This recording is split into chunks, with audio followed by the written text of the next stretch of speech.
我们现场特别来宾，许家清副秘书长、高嘉瑜议员、丁廷宇教授、费鸿泰委员跟陈凤琴小姐哈，哇，这个突然啊，警政人事大异动，陈国恩、邱风光被明升暗降。什么叫明升暗降呢？陈国恩调去国安局吧当副局长，啊，然后邱风光呢调去警政署当副署长。副的虽然是副局长、副署长，但是他到底是副的嘛？还有一个老板是正的嘛？哦，那当台北当警政署长，哇，虽然上面有内政部长，但是警政署还是一个相当独立的单位嘛，啊，那台北市警察局长不用讲了，首都警察局长啊，那另外呢，就是由高雄市警察局长呢来调升警政署署长哈，据说这是有史以来第一人，以前大部分是台北市警察局长去调升警政署长。哦，从来没有看过高雄市警察局长呢，一路就调到警政署当署长。高雄市警察局长可以到台北市来当警察局长，以前是这样啊。那现在显然升官图整个大改变啊。柯文哲说感觉被偷袭，没有受到尊重。昨天内政部长叶俊荣找柯文哲跟他讲，人事已经决定了吧？哦，那柯文哲说有没有办法挽回？没有，就是这样。而且你世大运的维安没做好，不是假的啊。哦，柯文哲在半个钟头以前才被告知邱风光要被调职，所以柯文哲说突袭，而且呢，中央的做法是狡兔死，走狗烹，哦，但是呢，警察局长在各地方，他其实基本上是中央，他是一条边的，可是通常会尊重地方首长，譬如说他要派一个新的局长来。要你新的局长接受，不过这也是民进党以前也没有这样的，以前中央派就派了，因为后来有些民进党的县长不接受，是跟你中央这边凹半天，后来才形成一个说，好吧，那两边都商量一下，中央觉得这个人你觉得好不好？你觉得不好，这个人好不好？才形成这样啊，这样的一个惯例了啊。那当然，这个柯文哲现在说啊，新的局长他也没意见了啊，你要派谁就派谁吧。我们看一下相关新闻。无预警大动作召开记者会，内政部长叶俊荣亲自主持，公布多名警政高层职务调整。即将来接任警政署署长，是已经在高雄市警察局服务3年多了陈家清局长。警界大搬动名单包括高雄市警察局长陈家清调任警政署长，副署长由原先台北市警察局长邱风光接手，而现任署长陈国恩调任国安局副局长。至于副署长调任台湾警专校长，其中新任警政署长陈家清，中央警官学校45期，从刑大大队长当到保2总队长，2015年初接手高雄市警察局长。另外，台北市警察局长由现任台中市警察局长陈家昌调任，等于同时调整警政署长和3个直辖市警察局长，打破惯例，加上原先预计10月调动，名单提早出炉，背后的原因也引发外界不同解读。好，丁前副市长是这样吗？通常警察局长的拔掉跟任命，市长前半个小时才知道吗？我不清楚细节，但我想不止半小时，而且有协商换人的可能性。这一次很明显，如果柯市长在3年之后就处理邱风光，做一个比较明显的惩处，这个中央就没有借口了。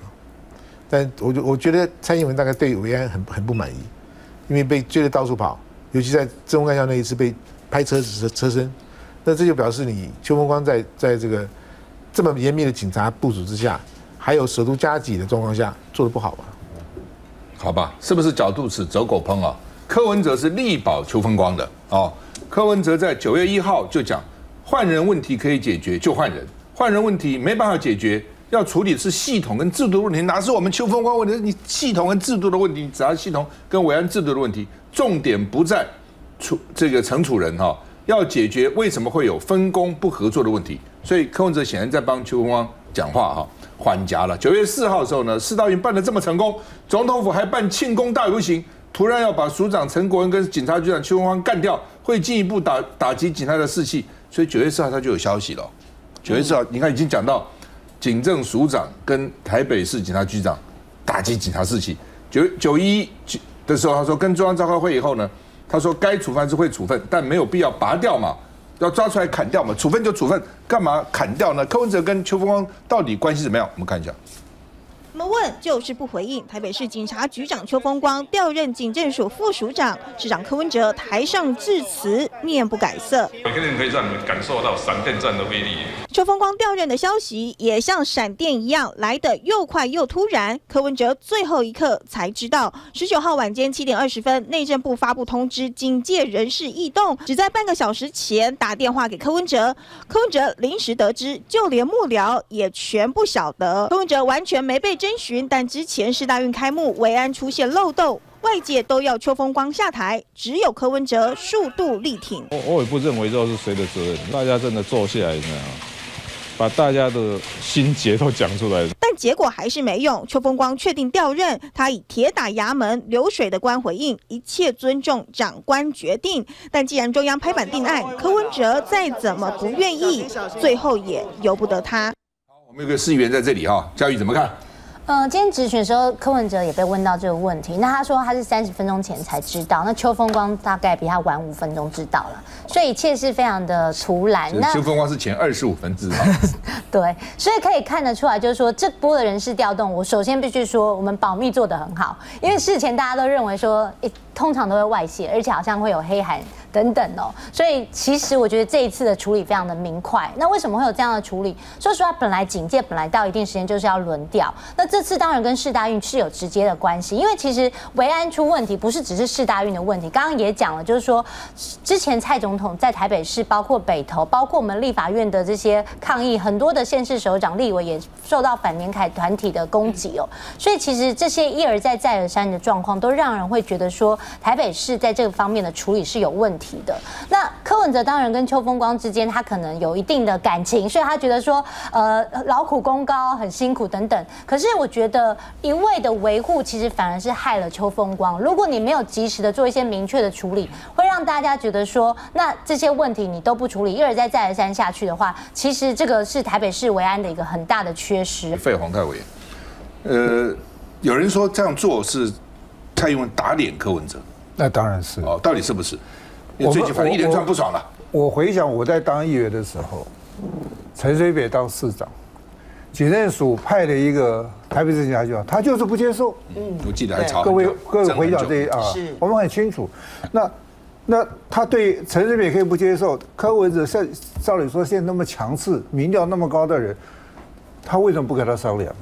我想这些里面啊，都有一些还是跟现在民进党啊，也有一些人在反柯文哲，有的人要推出来市长候选人，或者是蔡英文怕柯文哲太强势了，到时候2020年会对他威胁。我想还是跟这个扯不清楚的关系哈。至于署长，我跟大家报，半年前我就在这边讲，早就知道要陈局推荐这个陈家庆嘛。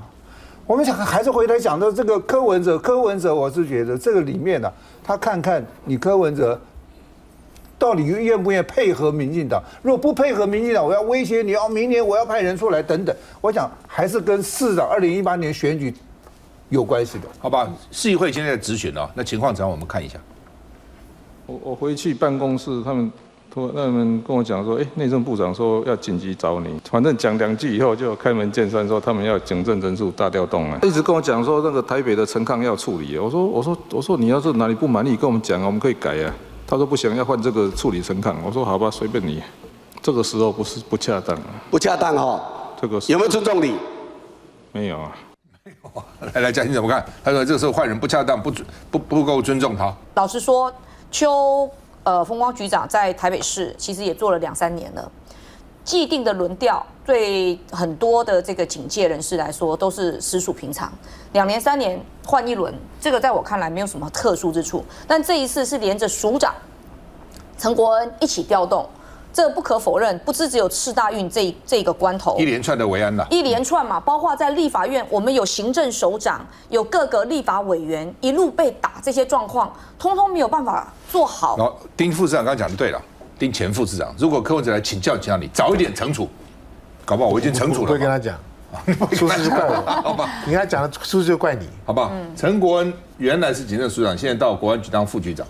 哦，然后这个魏替坤原来是副署长，到警专当校长，杨元敏原来是警政署的主任秘书，到台中当警察局长；邱风光台北市警察局到警政署当副署长；陈家昌台中市警察局到台北市当警察局长；陈嘉欣高雄市警察局长直接调警政署署长；何明洲警专校长到高雄市当警察局局长。那我们看外人其实都搞不太清楚。那台北市警政署长到国安局去当副局长，国安局是干嘛？国安局现在局长叫做彭胜竹，他兼任特勤中心指挥官，他原来是空军司令，就以前的空军总司令，现在降叫司令，不叫总司令啊，这是中将是吧？上将还是上将，只是不叫总司令，叫司令。好，那副局长有3个了，2个常务，1个政务，政务副局长叫郭崇信，这个人是干嘛的？是兼任电信科技中心主任。到处监听啊，去截电波啊等等这些，所以看起来国安局的工作很重要。这是个政务副局长啊，他是科技背景。然后呢，常务副局长也叫周美武，海军中将出身，台美关系、国际安全。另外一个就是这个陈国恩，国内情报啊，由国内情报。那原来的副局长呢叫王德林，被降任到当特派员，所以看起来这次那个变动很大啊，凤馨。其实对警察来讲，去国安局是一个很好的安排，我不认为这是一个不好的安排，因为因为我们虽然警政署并不是归国安局所管，但其实国安在很多事情上面是可以直接指挥警政署的，所以对警政署来讲，国安局感觉上面像是一个上级机关，它不是直属的，但是它感觉上面像一个直属机关，所以我不觉得这是一个不好的安排。在这次的调动当中，你说世大运的维安有没有问题？有问题，该不该调邱风光？我认为该调动邱风光。我认为既不是制度的问题，也不是系统的问题，就是人的问题。只是我不清楚这个人的问题是邱风光的问题，还是邱风光后面又有一个非警界的人在那边指挥来指挥去，导致邱风光没有办法把世大运的维安做好。这一次呢，有没有非常的不尊重柯文哲？我认为是非常的不尊重柯文哲。当初的邱风光从台中市调到台北市，那个是柯文哲决定的，那时候还会去请教一下说，那我们现在有几个人选，你来安排一下，你看看你觉得谁？那他的经历、他的背景，当然你知道柯文哲在警界没有人脉，所以呢多多少少还是要给他一点时间，让他去挑选。最后他选了他觉得信任的邱风光。这件事情的一个背后的一个整个的运作的 SOP， 那是在当年于正宪当高雄县长，陈定南当宜兰县长，陈水扁当台北市长，几番的这种抗议啊、拔河啊、角力啊，最后才确定的哦。本来警政署一条边嘛，我派了就派了，你反正就是被迫要接受，是从于正宪开始的哦。所以是民进党开始要求这个地方首长，因为地方首长为治安负责嘛，所以你要指派给我的人，薪水谁出？薪水台北市。对啊，所以台北市政府编预算呢。所以台北市政府就讲说，既然我出的预算，为什么我都不能智慧呢？那当然了，曾经中央也想把警察的薪水都由中央编了，因为中央很讨厌那个地方的议员啊，去骂警察，把警察局长叫去啊什么，但是好像没成功，薪水还是归在地方。但是人事是中央一条编。对，可是于正宪、陈定南、陈水扁之后，这20年来的惯例现在被打破了。如果说，我先讲一下，因为我现在也不敢确定柯文哲跟中央到底谁讲的是对的，因为有的时候好像说柯文哲讲有说谎，有的时候说中央有说谎，我现在想知道到底是谁说谎。可是至少如果说柯文哲讲的是事实，半小时前才知道20年的惯例被打破了。你知道这20年的惯例不是只有警察、主计、人事3个都是中央一条边。那难道说这3件事情3个人事，包括了警察局长，包括了主计长，包括了人事局长、人事处长，通通都中央指派，然后地方政府都不可以有任何一句话吗？如果是这样的，那是危险的，因为这3件事情关系到钱，关系到人事，关系到治安。我地方政府我地方首长、市长、县市长，我负全责，可是我连一句说话的余地都没有。所以这件事情，如果真的是半个小时之前才通知，如果是真的话，那是非常的严重。看起来柯文哲是很不爽了，但是不爽又怎样呢？